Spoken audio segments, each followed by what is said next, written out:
For years, the conversation about artificial intelligence and jobs has been fueled by science fiction and panic.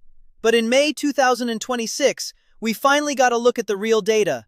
Anthropic published an innovative study that measures what AI is actually doing in the economy, not just what it could theoretically do. They analyzed real-world usage, and the findings do not show either an apocalyptic catastrophe or a harmless event. This is what the data really tells us about the future of your work. The document reveals three distinct realities. First, the impact is very real, but it is highly unequal. If you are a computer programmer, about 75% of your daily tasks are currently exposed to artificial intelligence. Customer service and data entry are also highly exposed. But what if you are a cook, mechanic, or lifeguard?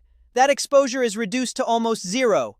We are not facing a single transition of AI, we are facing dozens of them, all moving at different speeds. Second, the wave of mass layoffs has not arrived.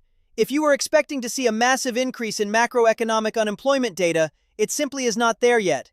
Third, and this is the most critical point, the real displacement is silent.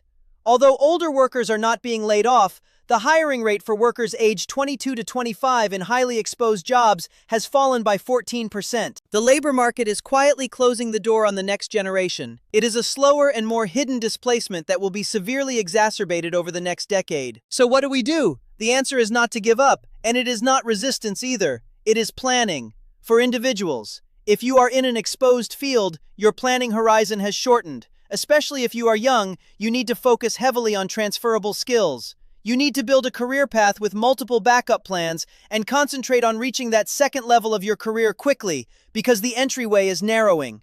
For organizations, treat your workforce like a portfolio. Map your company's exposure. You cannot have a one-size-fits-all AI strategy when one department needs a complete redesign and another just needs an enhancement of its basic capabilities. For governments, a 14% drop in youth hiring will not fix itself. We urgently need active labor policies, retraining vouchers, apprenticeship subsidies, and a complete rethinking of what modern credentials mean. But we have to look beyond the data from the United States. Globally, developing nations face a double threat. On one hand, national adoption of AI is slow. On the other, the outsourced jobs they rely on, such as call centers and IT support, can be automated by foreign companies thousands of miles away, completely bypassing local labor laws. And fundamentally, AI is changing what it means to be a worker.